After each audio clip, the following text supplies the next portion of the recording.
Esperos. Un momento de compartir, aprender y disfrutar. Espera lo inesperado con la licenciada Susana Rasinski.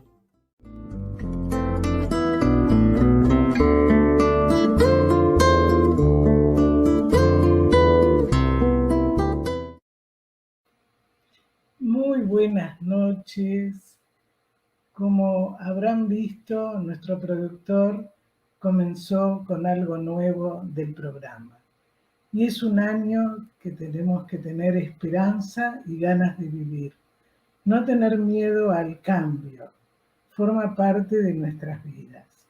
Y hoy tengo el placer, y es un lujo y una distinción, de recibir a una amiga que casualmente hace un año estuvo con nosotros, pero que nos va a brindar su amplia experiencia, ya van a ver ustedes, como investigadora, como docente, como clínica, y sobre todo con sus ganas de poder ayudar a todo lo que se está viviendo con los jóvenes y los niños.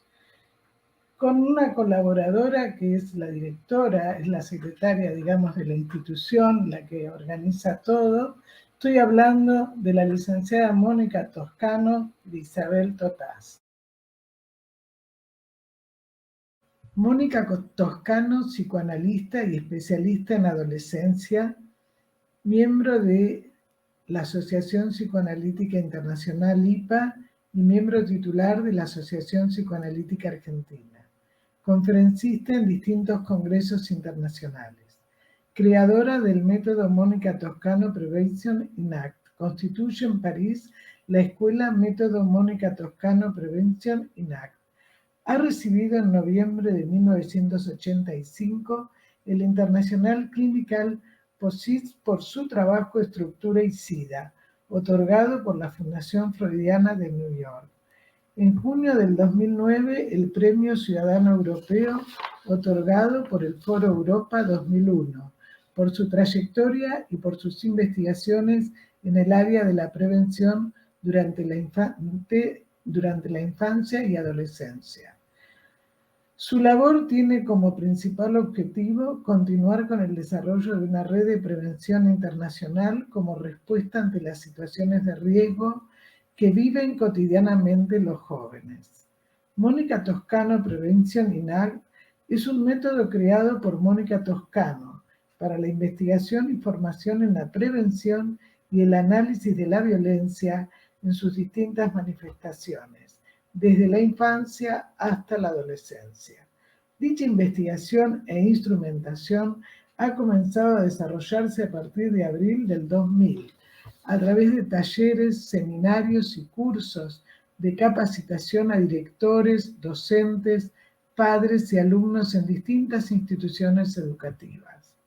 Con el objetivo de constituir una red internacional de prevención, se ha creado en París la Escuela Internacional Método Mónica Toscano Prevention in Act para el desarrollo y aplicación de su método en distintas instituciones educativas de las siguientes ciudades: Buenos Aires, Rosario, San Martín de los Andes, Argentina; Barcelona, Madrid, España; París, Lyon, Francia; Düsseldorf, Alemania; Viena, Austria.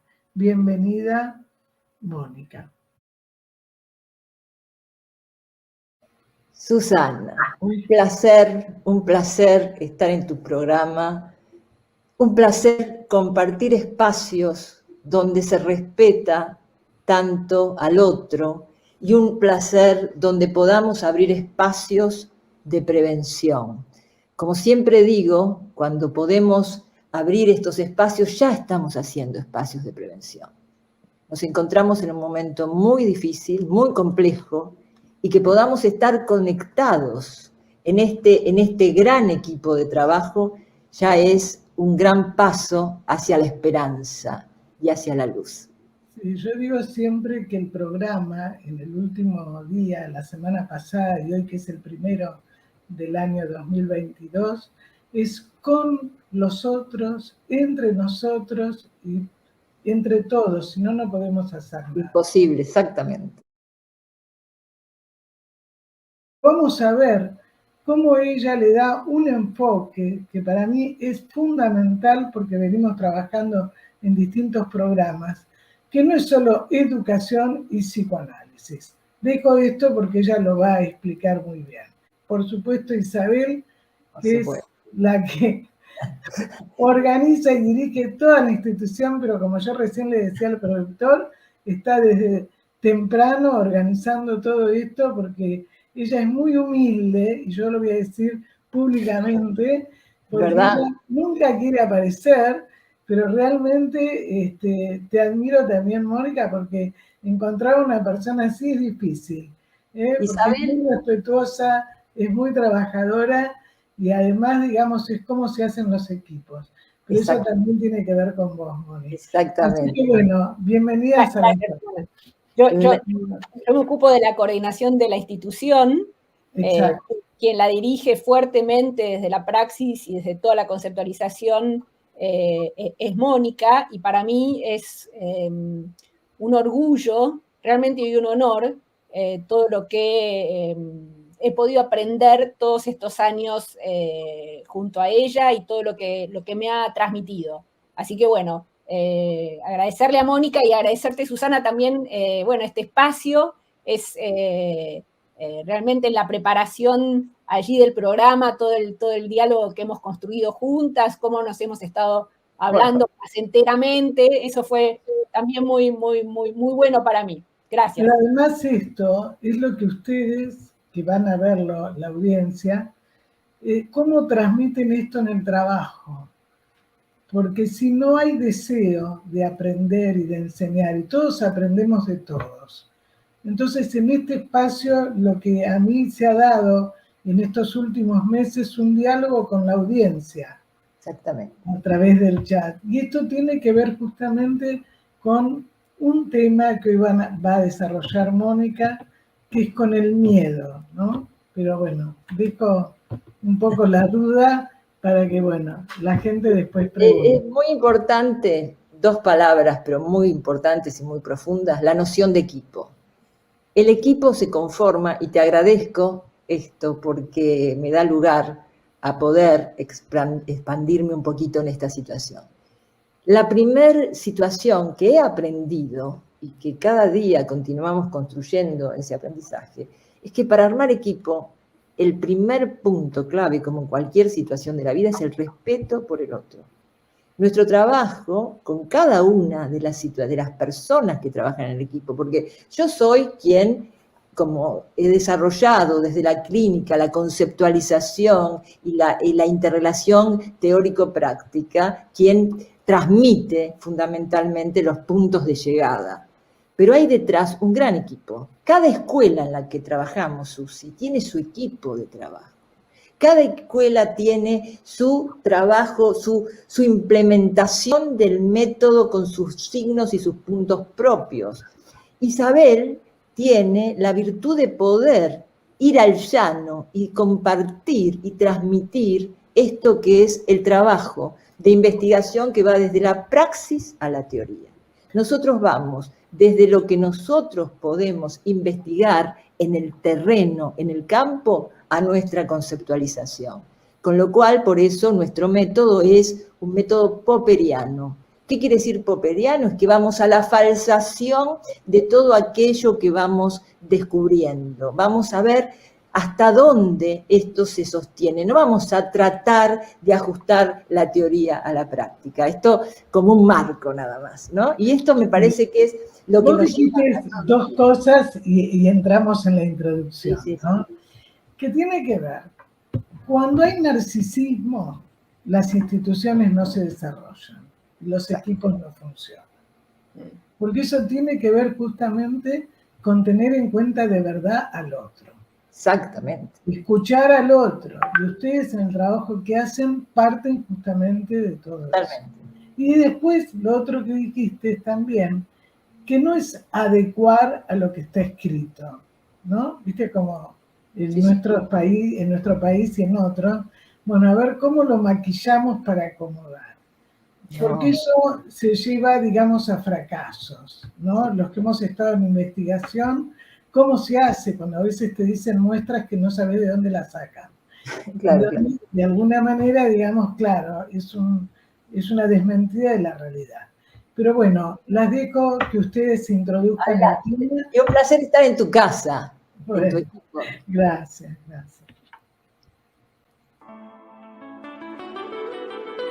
Cuando el azar se entrecruza con fechas tan importantes como es el comienzo de un nuevo año, después de haber atravesado la conmoción que hemos vivido como sociedad en estos 2 últimos años, somos gentilmente invitados al programa de radio de nuestra estimada Susana Rasinki el 6 de enero.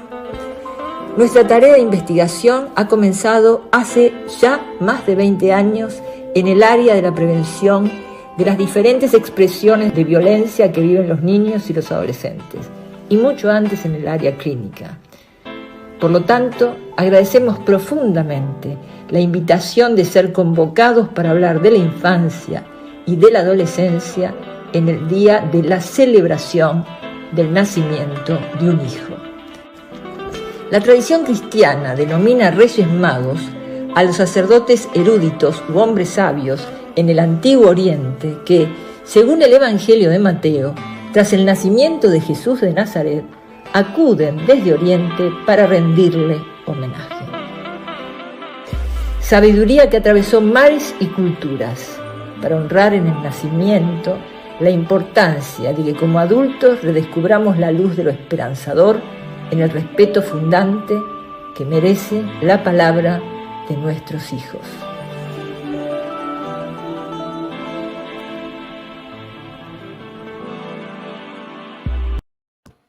Bueno, muchísimas gracias, pero invitás o introducís en un tema fundamental. ¿Qué es tener hijos o desear hijos? ¿No? Hoy en día, ¿no? Donde de alguna manera está muy maltratado el tema, ¿no? Que hay una gran diferencia entre desear y tener un hijo. Y todo esto que ustedes están investigando desde hace más de 20 años. La importancia de la celebración del nacimiento, como la importancia de la celebración de la luz detrás del túnel, en un momento tan difícil como el que estamos viviendo, debe ser nuestra guía esperanzadora a la hora de acercarnos a nuestros oyentes, a nuestros amigos, a nuestros equipos, a los padres, a la familia.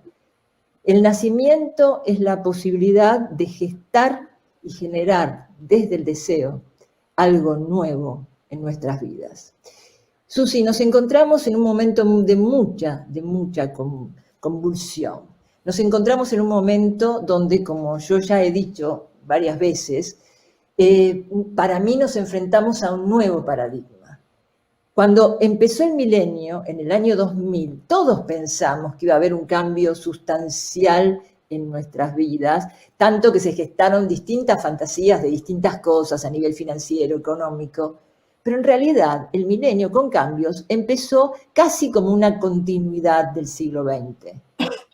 El punto clave en el que nos encontramos hoy es que hay un nuevo paradigma al cual nos enfrentamos. Y creo que así es como debemos comenzar a pensar y transmitir el nacimiento hacia lo nuevo. La gestación de un hijo es una situación fundante en el ser humano, que nos lleva desde el deseo a poder, es decir, gestar la vida de otro ser humano con el respeto y la valoración que esto merece. Pero las situaciones no siempre son fáciles, las situaciones siempre están cargadas de situaciones singulares. Con lo cual, lo que nosotros abrimos es una posibilidad de llevar todas esas situaciones que escuchamos desde la clínica, todas esas situaciones que sabemos que son difíciles de sobrellevar. Nadie puede enseñar a nadie a ser padre. Todos sabemos que nos equivocamos a la hora de llevar adelante, como decía Freud, esa tarea imposible de educar, como la tarea imposible de psicoanalizar, y lo sabemos nosotras desde la clínica, y es muy fundamental que llevemos adelante esta tarea sabiendo que es una situación compleja, difícil, y que la verdad no es patrimonio de nadie y que la verdad es aquello que juntos podemos gestar. Entonces, abramos el espacio del nacimiento desde las familias, desde las sociedades y desde las instituciones educativas. Vos dijiste algo que me pareció fundante en relación a esto que yo sostengo, que no podemos dividir psicoanálisis y educación. Recordemos que Freud enseñaba psicoanálisis a sus pacientes. Freud, de alguna manera, trabajaba con sus pacientes metiéndolos en el deseo de la investigación, en el deseo de que devengan investigadores de sí mismos. Es decir, si el psicoanálisis tiene un camino hecho y recorrido y fundamental, es que nos lleva a devenir investigadores de lo que nos sucede. El psicoanálisis nos lleva a entender qué nos pasa y qué saber hacer frente a situaciones similares con aquello que hemos podido llegar en lo que nosotros denominamos dentro del método puntos de llegada.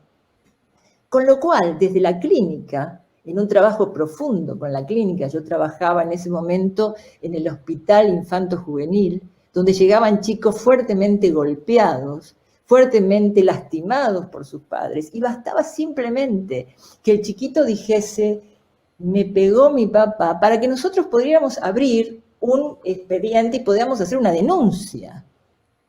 Pero el dolor de perder el amor de los padres, pero el dolor de perder esa única mirada, aunque sea desde lo terrible del golpe, lo llevaba a sostener, me golpeé solo. Con lo cual, me permitió ver toda esa situación, me permitió ver claramente cómo había que llegar desde distintos lugares, que la tarea era una tarea amplia, que podíamos leer lo singular desde el consultorio, ¿sí? Pero además tendríamos que ir a los primeros lugares importantísimos de sociabilización que tienen los chicos, que es la escuela. Y así nos acercamos a la escuela.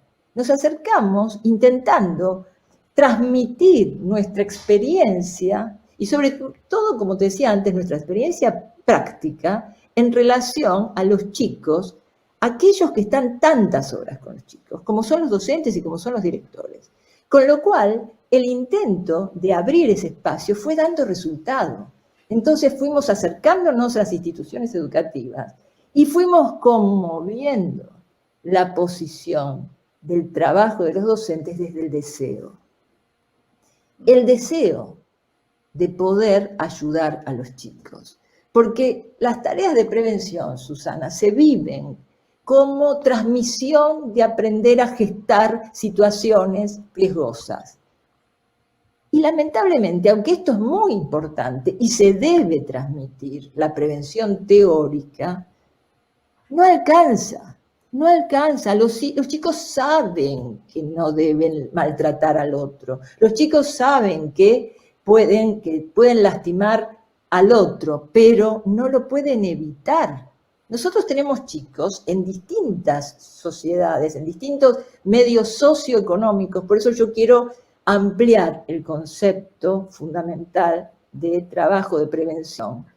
Y que por un momento borremos fronteras, porque fronteras y también distintas situaciones socioeconómicas y culturales, porque nuestro método, con más de casi 19.500 chicos desde el año 2000 hasta ahora, nos damos cuenta que en distintas realidades socioeconómicas, en distintas sociedades, los chicos nos hablan de las mismas cosas y de las mismas preocupaciones. ¿Ok? Entonces, cuando nosotros salimos, cuando los directores de escuela me pedían, por favor, Mónica, hablale de las adicciones, por favor, hablale de la marihuana, hablale... Los chicos no querían hablar de eso, los chicos querían ser escuchados en su angustia, en sus miedos, en su dolor. Claro, pero vos decís algo que es fundamental y yo comparto. Que tiene que ver con los mismos chicos, como dicen, con los temas de educación sexual o de adicciones, ya sabemos todo eso. Exactamente. O sea, ¿quién es el sujeto de saber, no? Sino que lo que están pidiendo es otra cosa. Exacto. Se escucha que a lo mejor no hubo en la familia no hubo en el grupo primario, y que por ahí los docentes, el sistema educativo, que lo hablábamos estos días que cuando conversábamos nosotras, no tienen esa preparación, porque la escucha nuestra es diferente. Y vos dijiste algo al principio que me parece muy importante para los padres o los que están a cargo de los chicos en las nuevas familias, que no hay que buscar una culpa, o sea, el tema de las identificaciones es fundamental, pero los padres no lo saben. Entonces, cuando se repiten conductas, que no es que lo hagan a propósito, pero el tema es cómo se escuche. Creo que ustedes en eso, cuando van a las instituciones, claro, lo que es trabajar, digamos, tanto con la parte directiva, con los docentes, vos, acá en la Argentina, ahora se llama de otra manera, pero es lo mismo, las reuniones de perfeccionamiento, que la gente se queja, los docentes, porque siempre se habla de lo mismo. Y aunque se hicieron conversatorios, es otra escucha, que no es que no sirvió, no, pero claro, el tema es, ¿no es cierto?, como vos decís, no es suficiente, porque ustedes pudieron ver en la investigación que hay variables que se repiten en diferentes lugares, ¿no? Y que son graves. Y sobre todo, Susi, por eso digo, en distintas realidades socioeconómicas y culturales. Nosotros pudimos escuchar que esa gran variable que se impone a la hora de la inclusión de los chicos en los grupos, expresado y nombrado de distintas maneras, lo dice un chico del barrio 19 de París, que es un chico que está con graves situaciones socioculturales y económicas, y a su vez lo dice un chico del mejor barrio de Francia. Igual en Argentina, porque cuando a mí me preguntan, bueno, pero vos trabajás, yo trabajo en Argentina, en Rosario, en la provincia de Buenos Aires, en la capital, y los chicos que han dicho que padecían la falta de inclusión social en el barrio 19 de París y la situación de la violencia del grupo sobre ellos, lo dicen, lo expresan, y yo lo tengo registrado como variable de investigación. De la misma manera, nuestros chicos en el conurbano o en el mejor colegio de Buenos Aires, tenemos que saber que la escucha es neutral, debe ser neutral, y poder escuchar significa, por un ratito, Susi, dejar de creer que lo que yo pienso es lo único verdadero. Para yo poder enriquecerme, tengo que poner en abstinencia por un rato mi saber como único saber y comprender que el saber viene, como lo decía Sócrates, de lo que el otro me va a develar. Claro, pero ahí das pie a algo que tiene que ver con la sensibilidad del terapeuta, del que va a trabajar en las instituciones. Esa sensibilidad que es por donde conoce el ser humano y que después se tuvo que defender, ¿no? Como coraza frente al dolor. ¿No? El otro día Marcos Tabagni, que estuvo en el programa, decía, el que no atraviesa el dolor, que no quiere decir que tiene que tener cáncer o estar con problemas económicos para entender, no es eso. Es decir, el escuchar desde el afecto, desde la situación de sensibilidad. Entonces, lo que vos decís que pasa tanto en un barrio periférico en nuestro país, como en París, como en la zona de Cataluña, hay ciertos barrios, ¿no es cierto? Ahora vamos a ir al punto donde los chicos hoy, en esta situación de riesgo que estamos viviendo, pero me gustaría simplemente hacer una pequeña acotación. Las situaciones de dolor que viven nuestros hijos y que viven los alumnos en la escuela no son expresión únicamente de la pandemia. Nosotros hemos escuchado situaciones de dolor, de urgencias, de chicos que padecen situaciones de violencia pasiva sobre ellos. Y hoy me gustaría ocuparme, y si nos da el tiempo, del aumento en los intentos de suicidios entre los 12 y los 18, 24 años hoy, Susana, en distintos países. Sí. Cómo los chicos hoy han incrementado una variable que viene repitiéndose desde antes, porque no es que la pandemia únicamente ha sido la eclosión de esto, ha sido un determinante grave, pero es un determinante que ya escuchábamos, que el chico que no puede expresar su dolor, y ahora vamos al concepto de el miedo, los miedos de los chicos, es decir, quedan acallados por los miedos de los padres, y yo voy a trabajar desde las variables observadas, Susi, ¿no? Que es lo más importante que tengo para transmitirles. Las variables que se reiteran y que han sido observadas en distintas instituciones educativas, las variables que se observan son que los chicos puntualmente temen expresar sus miedos a los padres por varias situaciones. En el área más adolescente es: ¿cómo le voy a decir a mi madre o a mi padre que en esa fiesta hay alcohol? Porque ella se va a asustar y va a sufrir más que yo. ¿Cómo le voy a decir? No me van a dejar ir. Entonces los chicos van a una fiesta, o iban en el mejor de los momentos, sabiendo, desprotegidos, porque no pudieron expresar sus miedos a beber alcohol como un peaje para pertenecer al grupo, porque con su mamá o con su papá, dicho por ellos, todo lo que traigo está dicho por ellos, porque me pasé 3 horas discutiendo con mi madre a qué hora iba a volver. El tema era el horario, cuando en realidad esa niña, porque era una niña de 15 años, esa noche tenía que beber para poder tener relaciones sexuales con un chico, porque eso era lo que le exigía el grupo. Sí, lo mismo, por ejemplo, cuando se cambian en la casa de una amiga, claro, y la madre es cómplice, pero el padre no. Claro, es en una escuela, ¿no? Una nena que tenía miedo, yo hablé con los padres de decirle, porque la profesora de música se pasaba toda la hora con el celular.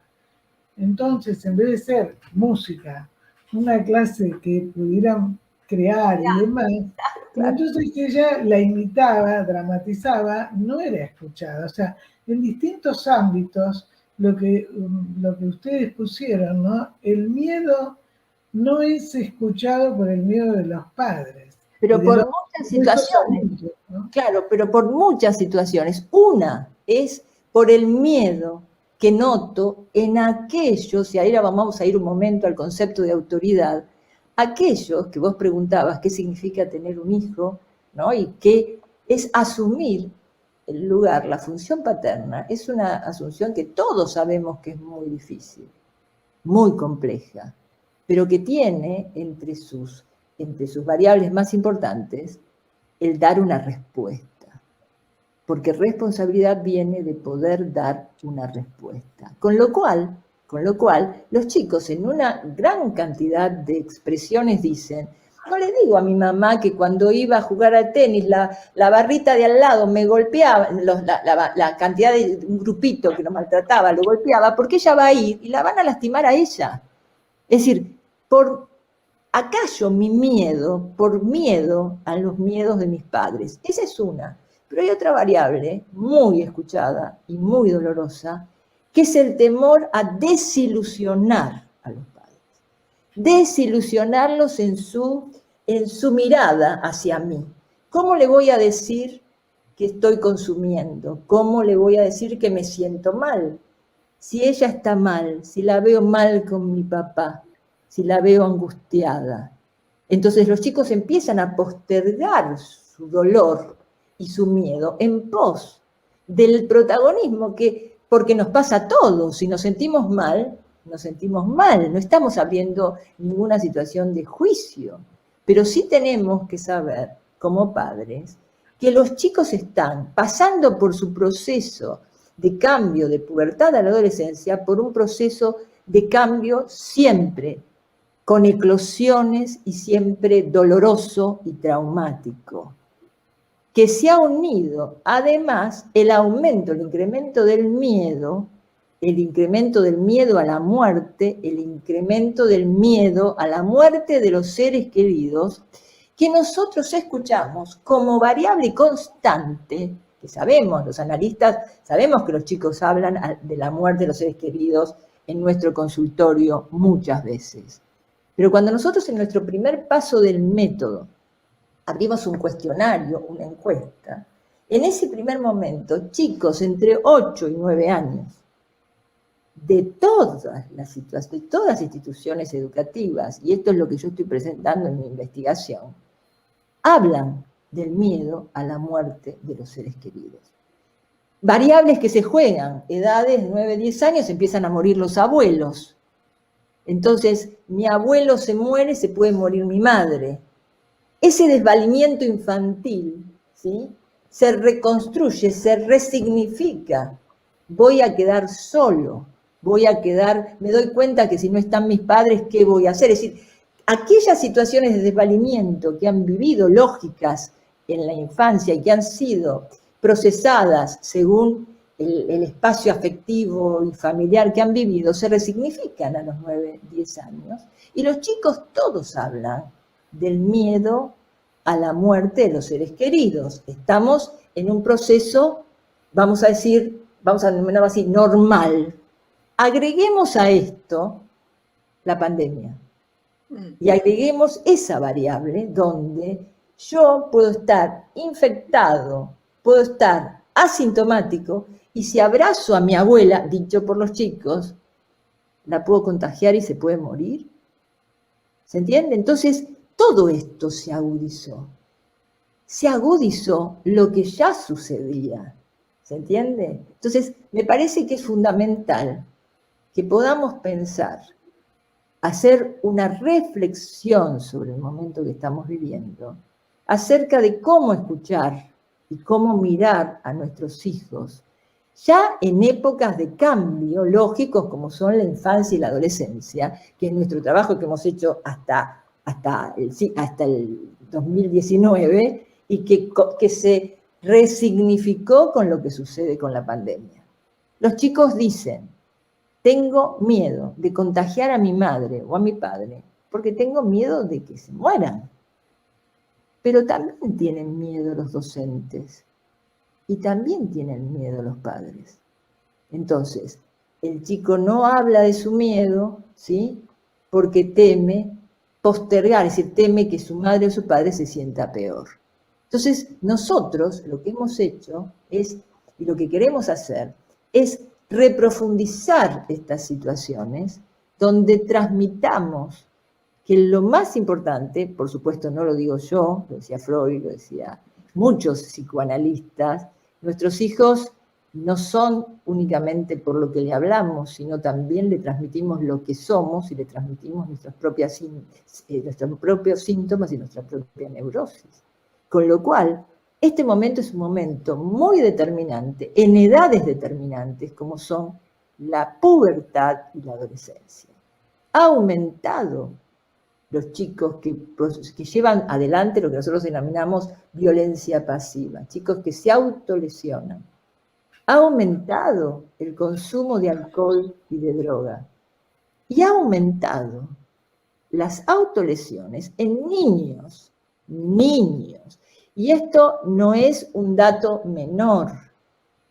El chiquito puede estar en su casa, ¿sí?, con su familia, y empieza a mostrar síntomas donde tenemos que aprender a leerlos sin temer. Entonces, si me permitís, vamos a escuchar lo que dicen chicos sobre esto, sobre qué significa en este momento la resignificación de antiguos miedos infantiles bajo una amenaza tan fuerte como es la amenaza de la pandemia. ¿Y qué hacer? Me gustaría poder transmitir herramientas de lo que hemos trabajado. ¿Qué hacer como familia? ¿Qué hacer como padres? ¿Cómo contener la incertidumbre? ¿Qué significa contener? Porque sí, nosotros desde el psicoanálisis sabemos, ¿no?, lo que podemos hacer desde la contención. Pero ¿qué significa ejercer nuestra autoridad? Aumentaron los casos de violencias en las casas, se sostuvieron más fuertemente los límites autoritarios, se instalaron de nuevo los límites autoritarios en las escuelas y se produjo un corte inconsciente y a veces consciente en la fuerte relación que se había conseguido entre el docente y los alumnos, porque nos han dicho profesores, los chicos antes venían y me abrazaban, hoy tengo miedo que me contagien. Entonces, entremos por ese camino, a ver qué dicen de alguna manera ellos. ¿Vamos a escucharlos? Vamos a escuchar dos líneas de trabajo. Una, primero, en nuestra conferencia de la escuela en París, está leído por Isabel, pero por razones de confidencialidad. Isa, contá un poquito cómo es. Sí. Bueno, en lo que vamos a pasar es el extracto de un encuentro con padres en una conferencia aquí en Francia, donde, bueno, ellos empezaron a hablar, las familias, convocados desde los ejes que les estábamos transmitiendo a un concepto muy fuerte del método de Mónica, que es el concepto de signo. Entonces, nosotros convocamos a los padres a que nos dijeran qué signos veían en los chicos, ¿sí? Y muchos de ellos, ahora lo vamos a escuchar, hablaron de las situaciones de miedo que tenían los chicos, ¿sí? Y allí vamos a escuchar a una madre decir algo cuando se produjo todo este espacio de clima donde las familias fueron hablando de estos signos, ¿sí? De repente, porque no fue automático, una madre dijo, bueno, pero en realidad a nosotros nos pasó que tuvimos el COVID, ¿sí? Y tuvimos miedo de decírselo a nuestra hija. Y esto es lo que vamos a escuchar. Vamos a escuchar cómo ellos llegaron a hablar de esto. El desarrollo de la conferencia, cómo se dio, ¿ok? Conferencia para padres de la Escuela Internacional Método Mónica Toscano Prevention in Act, noviembre 2021, París. Madre. Hablando del COVID, uno piensa que solo le sucede a los otros, y cuando toca a los seres queridos se vuelve cercano, y cuando uno se enferma es peor. Lamentablemente nos contagiamos en marzo. Mi hija, que tiene 8 años, se ponía siempre la máscara, usaba desinfectante, y a pesar de esto nos contagiamos. No nos animamos a decirle a nuestra hija que éramos positivos. Nos quedamos en casa y ella nos preguntó por qué ella no iba a la escuela. Le dije que estábamos confinados. Porque tenía miedo de su reacción, no sabía cómo ella iba a reaccionar. Quería pasar el peor momento de crisis y después explicárselo de a poco. Éramos positivos y no me animé a decírselo a mi hija. Con respecto a los signos, concepto transmitido durante la conferencia, lo que observé en ella es que comenzó a tenerle miedo a todo, que no tenía antes, ahora sobre todo, en realidad. Padre. Es un entorno que genera ansiedad, es evidente. Yo observé también en mi hija el miedo a la muerte, por escuchar debido al COVID que hay muertes y más muertes. Es algo que devino un poco repetitivo y que aún se mantiene en mi hija cuando se despierta llorando.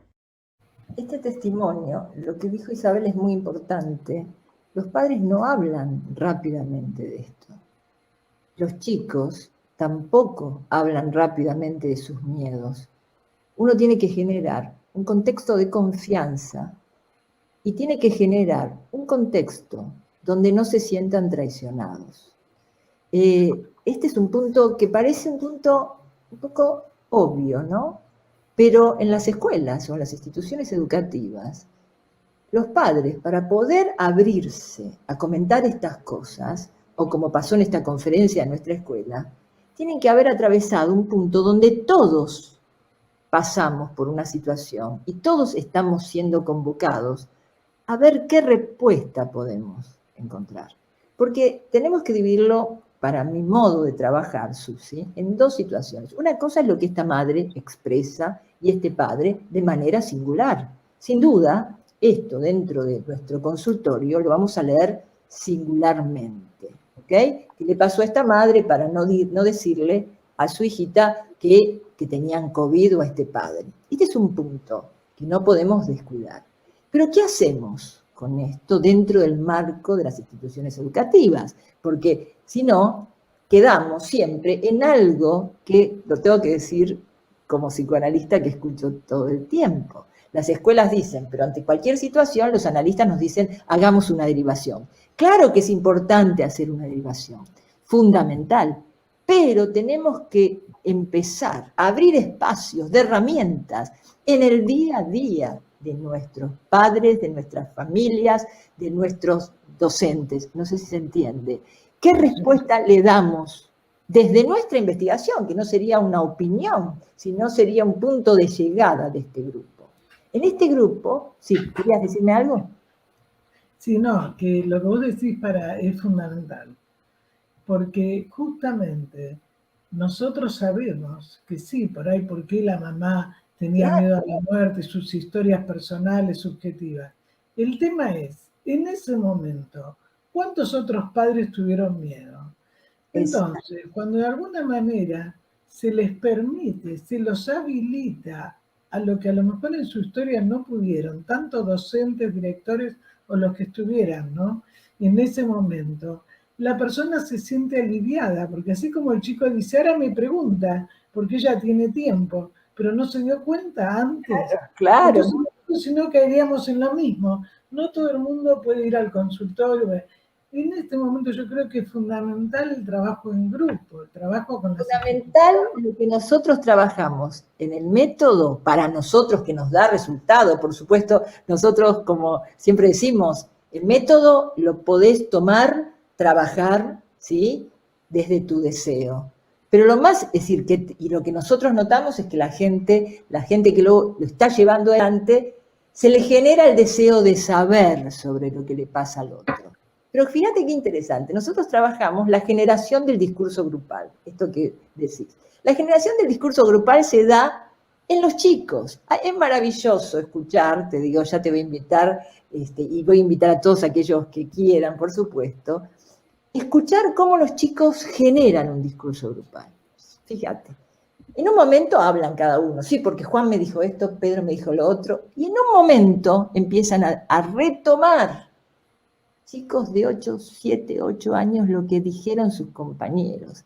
Mira, Mónica, como dijo Juan, y expresa, como dijo Pedro, y de golpe se arma, como decíamos, claro que no estamos en el consultorio, pero sí estamos en el marco acotado de lo que pasa todos los días en ese aula singular, donde se arma una serie de transferencias entre ellos, que tenemos como analistas la posibilidad de desestructurar. Entonces, Juan, vos lo que dijiste, yo no sabía que pensaba eso, Juan. Juan, ¿pero vos qué pensás? No, yo no pensé que si te decía gorda te ibas a sentir tan mal. Vos no podrías venir a vivir a mi casa porque mi mamá le dice gorda todos los días a mi hermana. Entonces ya, el significante gorda ya quedó como tamizado, deconstruido el significante, porque yo no te lo dije con esa intención que vos lo estás recibiendo. Y uno podría decir, claro, tendríamos que ir a los significantes singulares. Eso en el laboratorio del consultorio es lo que hacemos. Pero ahí también es muy importante que se desestructure ese significante. Totalmente, porque aparte que hay un registro.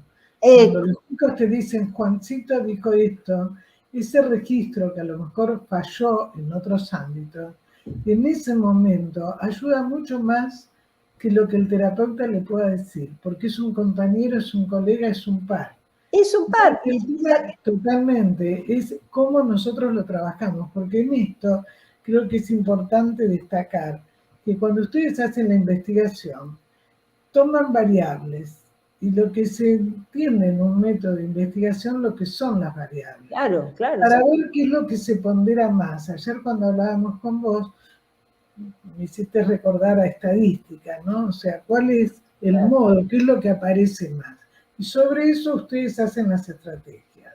Vamos a continuar para ver algún otro video. Nos quedan unos 15, 20 minutos. Sí, lo vamos a ver, pero quiero cerrar esto porque ahora vamos a trabajar, si me permitís, el concepto de autoridad como respuesta, porque me gustaría, por supuesto es imposible porque tenemos un tiempo acotado, pero sí me gustaría dejar algunas herramientas a los padres, que de pronto los padres puedan decir, por lo menos podemos usarlo. El primer gran punto es saber que lo que sucede, y esto para los padres y para los docentes, lo que sucede dentro del ámbito educativo, dentro del aula singular, tiene que ser leído singularmente en ese grupo clase, y que se puede trabajar en la construcción de un discurso grupal, puntual y singular, y que pudimos establecer modificaciones. Chicos, Susana, que la maestra dice, bueno, están otra vez con problemas de límites, otra vez se levantan y se mueven, y empezamos a investigar. ¿Sabes por qué se levantaban? Porque veían a su compañerito que estaba mal. Entonces ellos dijeron, sí, me levanto, hago un poco de ruido en la clase, pero me levanto porque lo quiero movilizar, lo veo un poco deprimido, ¿se entiende? Es decir, que ya tenían la herramienta para sacar a su compañero, en lugar de maltratarlo, cambian la herramienta, lo miran, intentan ayudarlo. Vos das pie a un punto que venimos viendo, muy importante, ¿no? Que es, vos viste que ahora se medican a todos los chicos con TGD, ¿no? Entonces, cuando el chico se empieza a mover frente a un padre o una madre depresiva, es decir, el empezar a estar en movimiento porque es la pulsión de vida contra la pulsión de muerte. Exactamente. Entonces, fíjate lo que vos estás diciendo, ¿no? Que es tan importante, pero si los docentes no tienen herramientas para leer eso, es el chico que se porta malo, los padres, y los medicamos para que se calme. Entonces caemos en los autocalmantes, ¿no? Del yo que se necesita, y estamos reprimiendo, estamos frenando lo que en realidad es una pulsión de vida. Una pulsión de vida para sacar a mi compañero, en el ejemplo tuyo, a la situación que veo a mi madre, de alguna manera, por lo menos la saco de esa situación, aunque sea imaginaria. Por eso mi miedo queda callado y tengo que salir a calmar el miedo del adulto. En las situaciones de las instituciones educativas, por eso yo no hago la división psicoanálisis, educación, como una situación diferente, sino la posibilidad de llevar nuestras herramientas desde la clínica, pero desde la clínica ajustadas a un contexto metodológico diferente, con el basamento del psicoanálisis, con el basamento del método socrático, porque el método es socrático también, ¿eh? El método es un método donde se convoca al otro a que hable desde su saber, y yo escucho como realmente deberíamos aprender a escucharnos, sabiendo que lo que el otro me va a decir, yo por ahora lo desconozco, igual que en una sesión analítica. Tenemos yo chicos, sé que no sé nada. Claro, tenemos chicos en Barcelona que nos dicen esto. Vamos a tomar otra vez el ejemplo. No es tanto que me cuido por mí, me cuido por ellos. Vamos, Isa. Pues hombre, ahora ya empiezas a ver un poco la luz al final del túnel y quieras o no, por ejemplo, yo me preocupaba y tomaba muchas medidas para no contagiar a mis padres que ya son mayores, pero ahora mis padres ya lo han pasado y lo han pasado bien, y entonces yo si lo cojo me importa menos. A mí mi preocupación era cogerlo por pasárselo a mis familiares mayores. Sofía, tanto por mí sino por mis familiares. Más que por mí. Pero porque los jóvenes no son de riesgo. Bueno, también. Nunca se sabe. O sea, tienes muchas más probabilidades de ser de riesgo con 50 años que con 20. Porque una persona de 20 años no tiene hipertensión, una de 50 quizás sí. Qué conciencia, ¿no? Del tiempo del adulto, supuesto, ¿no? Sí, sí, que puede tener problemas de presión. Sí, sí, ¿Y cuánta gente de 50 come y se alimenta como si no tuviera los 50, ¿no? O sea, qué interesante, digamos, la capacidad, el razonamiento crítico, ¿no? El nivel consciente que tiene esa chica, ¿no? Y eso nos sorprende desde edades tempranas, Susi.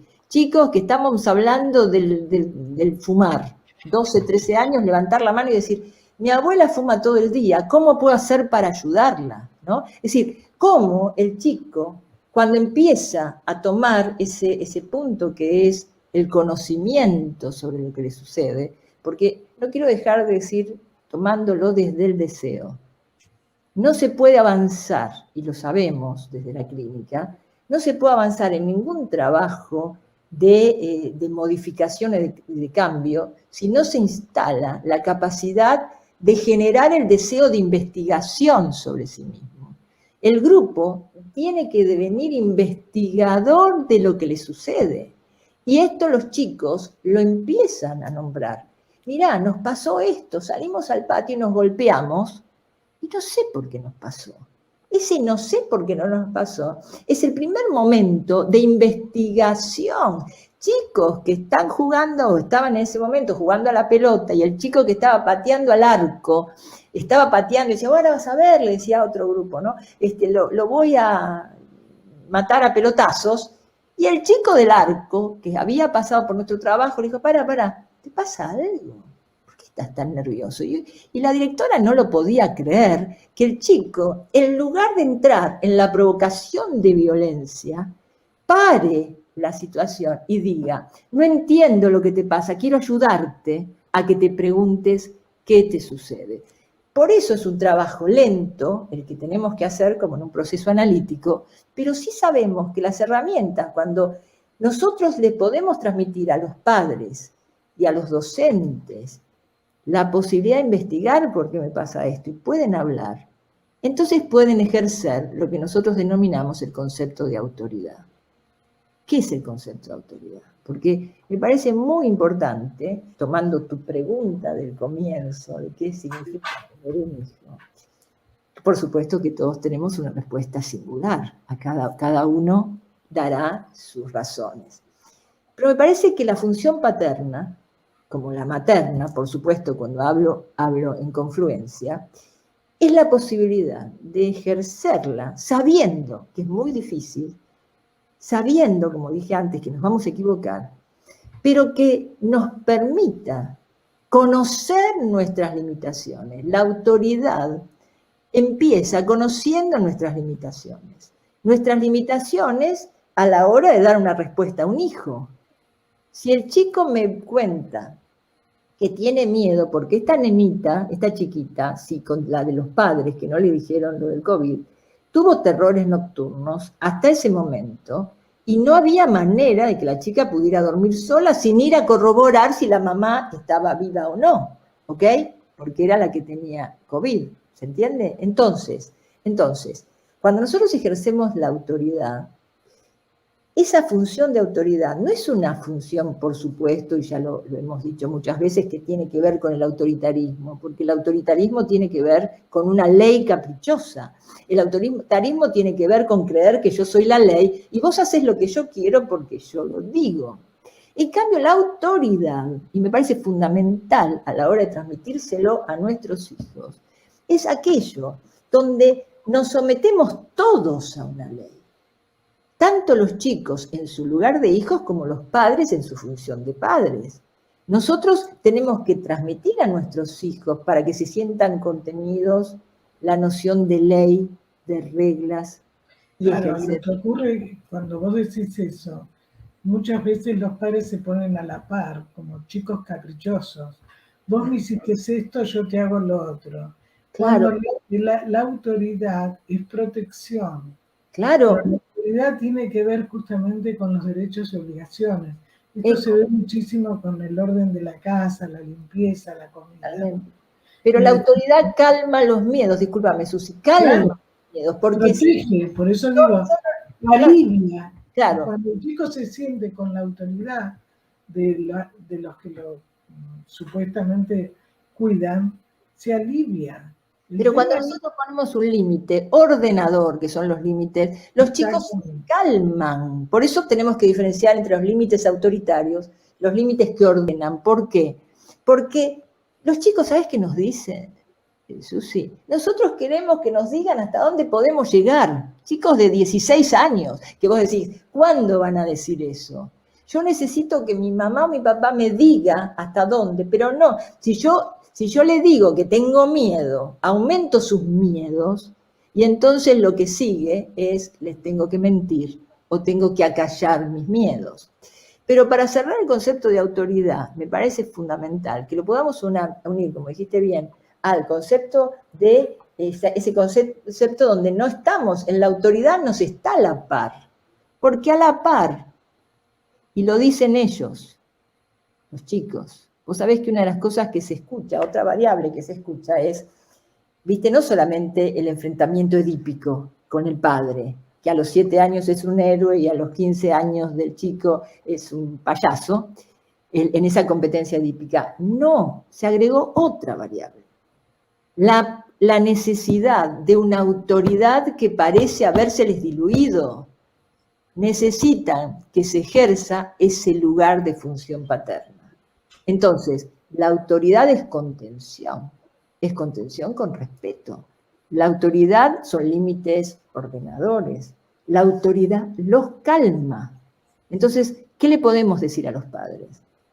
Tratemos de mirar si vemos variables, situaciones, signos que han cambiado en nuestros hijos. Si está todo el día encerrado en su cuarto, no es únicamente el problema del ordenador.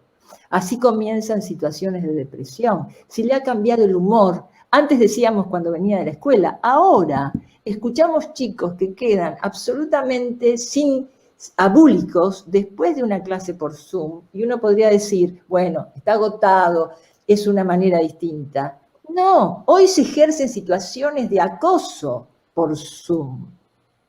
Hoy los chicos terminan una clase, se cierra la clase y el chiquito quiere hablar con su amigo, ¿ok? Y cuando lo llama, escucha que están reunidos otro grupo de chicos y a él lo dejaron excluido. Con lo cual, las situaciones no se han modificado, se han intensificado. Entonces, ¿cómo acompañarlos? No poniéndonos a la par, sino ayudándolos a que hable de su angustia y de su dolor y que pueda empezar a expresarlo, primero con los padres y también con sus amigos. Ponerse a la par es que nuestros hijos pierdan la posibilidad de sentirse contenidos por los padres. Ponerse a la par es dejarlos por ese rato sin padres. Tenemos profesores que dicen una cosa que ha sucedido. Mira, Mónica, ¿yo para qué la hable? Porque yo creía que consumía. Le empecé a preguntar, entonces me contó que sí, que consumía, ¿ok? Al rato le dice el chico, y ahora vos no seas careta, contame. Y en ese momento se destruyó la relación, porque no puede haber una situación par. Es decir, la relación entre los padres es amorosa, es generosa, es profundamente amorosa, pero no puede ser de amistad. Pero además también esto que vos decís de la autoridad, y creo que ustedes lo ven en la investigación, también se da cuando el docente no se siente protegido por el director. Totalmente. Es decir, donde hay una distorsión de la supervisión, el director se siente desamparado por los inspectores que le preguntan por el edificio.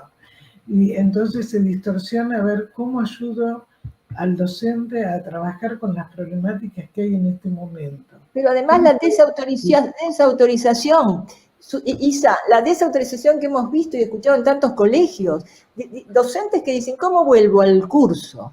Que he puesto un límite y una sanción muy pensada por lo que había sucedido. Vino el padre de uno de los chicos, ¿sí? Y cuando llega, el director había sacado esa sanción. Con lo cual, la desautorización de la dirección por los docentes hace que las situaciones de riesgo continúen. No únicamente es una sanción, las situaciones de riesgo continúen. Cuando un padre desautoriza a una madre, deja al chico sin madre y sin padre. ¿Ok? Cuando desautorizamos a la institución educativa como familia, donde mandamos a nuestros hijos, donde nuestros hijos se alimentan todo el día de lo que sucede en esa institución, y vamos a la escuela y volvemos de la escuela y desautorizamos esa institución, lo dejamos sin ley social. Por eso es muy importante que no haya límites autoritarios ni maltrato a los chicos en las instituciones educativas, por supuesto. pero como sociedad y como familia, tenemos que volver a respetar las instituciones educativas. Y que cuando no ocurre eso hay una anomia, ¿no? Entonces, claro. Y a la vez los docentes tienen miedo de ejercer su función. Muy bien. Y eso es muy importante porque lejos de colaborar con los chicos, ¿sí?, abandonan la posibilidad de su función ordenadora por miedo a las familias, por desilusión. Por miedo a las familias, muchísimas veces, sí. Trabajá un poquito el ejemplo muy puntual para que se pueda entender de estas docentes que sentían que trabajaban y nunca, igual que en una situación familiar, no se sentían reconocidos. Claro, y eso fue muy importante, porque un eje muy importante de trabajo de nuestra institución es colaborar con lo que es la función de la dirección, ¿sí? Y entonces nosotros, bueno, formamos a muchos directores y había puntualmente una escuela acá en Francia donde la dirección veía que sistemáticamente no generaba un concepto de equipo con sus docentes. Y trabajando con ella, lo que se observó es puntualmente que ella sin querer, también porque estaba sobrepasada por su tarea, no valorizaba a sus docentes. Y las docentes no se sentían porque era un equipo, no se sentían valorizados por la dirección. Fue cuando, después del trabajo de la supervisión de su función desde nuestra institución, ella pudo encontrarse con sus docentes y expresar la valorización que tenía de ellos, que se volvió a reconstituir un equipo de trabajo. Porque si no, los docentes estaban realmente, sí, yo diría, desilusionados y temerosos de las familias, desmotivados. De los chicos, desmotivados. Se había generado eso en la escuela, con puntualmente el signo de una ruptura en la relación entre los docentes y las familias. Esto sucedió puntualmente el año pasado. Imagínate que exista una red familia-escuela, como lo trabajamos desde el método, es fundamental, y más en estos momentos, ¿no? Así que bueno. Además, Isabel, creo que cuando se logra que el director forme realmente un equipo y se sientan contenidos todos en grupo, les resulta mucho más fácil abordar a la familia. Eso es una cosa que mi experiencia también en las escuelas y en todo esto, es como de alguna forma, cuando esos padres que vienen, protestan, hacen denuncias, violencia, etcétera, etcétera, el docente se siente muy solo y el director también. Entonces, cuando se trabaja en grupo, porque esto es lo mismo que con la familia, cuando el loco, entre comillas, el que trae problemas, yo lo traigo para ver qué hace usted, no dónde está el problema. Y ustedes, digamos, lo que tratan es de ver cuáles son las variables que se da, y como dijeron, hay variables universales. Entonces, hay variables que se repiten, y esto es lo importante para transmitir. Hay variables que se repiten, pero también hay herramientas que se pueden utilizar en los distintos, por ejemplo, el concepto de supervisión de situaciones claves, porque no es solo que se sientan reconocidos, se sienten desautorizados. Los directores muchas veces por las familias y los docentes por los directores, con lo cual, como dijimos al comienzo, la noción de equipo es una noción de respeto por la palabra del otro.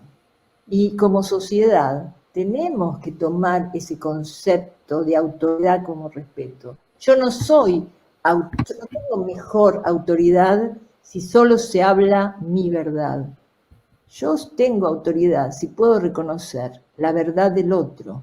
En un momento tan difícil como que estamos viviendo, es fundamental que recreemos una red de trabajo. Yo pregono con nuestro concepto de red de prevención, pero la red de prevención como un espacio para que todos seamos escuchados, para que yo pueda escucharte con el respeto y lo enriquecedor de lo que vos me has dicho hoy, para que podamos escuchar a los padres de la misma manera, a nuestros hijos. Es decir, para poder salir de este túnel donde todavía no estamos viendo la luz un poco al final, ¿sí? Tenemos que juntar toda nuestra experiencia y respetarnos entre nosotros. Tenemos que estar juntos en un trabajo que no termina en una posición política, sino que nuestra política es el respeto del otro, el respeto de los hijos, el respeto de los directores. Puedo no coincidir con un director y entonces le haré saber que hay cosas que no me cierran de lo que él le ha dicho a mi hijo, pero tengo que hacérselo saber. No puedo caer únicamente en situaciones autoritarias de maltrato. Pero lo mismo también con un hijo. Un chiquito puede decir, otra vez, una nena me decía en Barcelona, pero Mónica, tú me dices que yo le diga a mi mamá, hablé con mi mamá de esto, de la escuela. El otro día, en el desayuno, mi mamá no se acuerda. Con lo cual, ese es el punto donde tenemos que volver, donde se enredaron los hilos. En saber y en poder despertar en la sociedad. Mirá, este es el objetivo más fuerte que tengo desde el comienzo, desde que trabajaba en el infanto juvenil hasta hoy, es generar en el otro la posibilidad del deseo a la hora de ayudar. Por eso estoy tan cómoda en tu programa, porque es un lugar donde generamos el deseo. No, les agradezco muchísimo, pero además, para terminar, cuando vos decís el deseo, que es fundamental que la gente tome conciencia que no es lo mismo que la necesidad. No, claro. Cuando demandan, porque primero aparece la demanda, ¿no? Sí, sí. Que es lo que llega en todo, y donde no se tolera la frustración. El deseo es otra cosa. Entonces, nos hemos pasado, ¿no es cierto?, del tiempo, el productor ha sido muy bueno con nosotros, y la audiencia, pero bueno, yo les agradezco, y por supuesto están invitadas para otro momento del programa, así que bueno, muchísimas placer estar en tu programa y estar en un espacio tan importante, porque tu espacio es multicultural y desde distintos lugares es absolutamente generador del deseo. Te quiero agradecer a vos, le quiero agradecer a Isabel, como siempre lo hago, porque Isabel toma y genera todos los conceptos que vamos desarrollando y sabe transmitirlos muy bien. Así que muchas gracias a todos, a tu equipo de producción, y bueno, nos mantenemos. Gracias a ustedes. Bueno, yo voy a anticipar, antes de saludarles, el próximo programa, que bueno, algo tiene que ver, que es con el doctor Alberto Loggi, ¿por qué nos accidentamos? ¿No? Bueno, muy importante. También ustedes lo ven, ¿no? Y bueno, eso que lo estamos viendo en los chicos, mayor cantidad de golpes, de accidentes, todo puesto en el mismo sistema. Muy interesante el programa próximo también. Gracias. Muchísimas gracias, un abrazo. Y buen año para todos. Gracias. Adiós, con esperanza y además, digamos, con las ganas de poder cambiar. Exacto.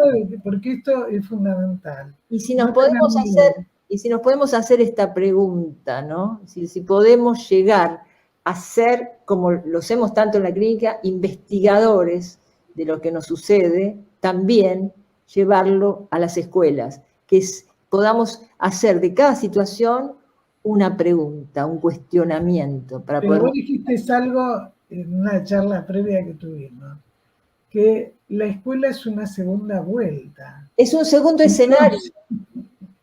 ¿Sabés qué? Gracias por recordármelo. La escuela es una segunda oportunidad donde nuestros hijos piden ayuda. Recordemos eso. Por eso cuando nosotros le transmitimos esto a los docentes, esto es un generador de deseo. Ese chico está tirado en el pupitre, está pidiendo ayuda. Es su segunda oportunidad. Es su segunda manera de poner frente a los ojos de los adultos y de la sociedad lo que le sucede. Un abrazo grande y gracias a todos. Chao, querida, hasta luego. Chao. Hasta pronto. Hasta pronto.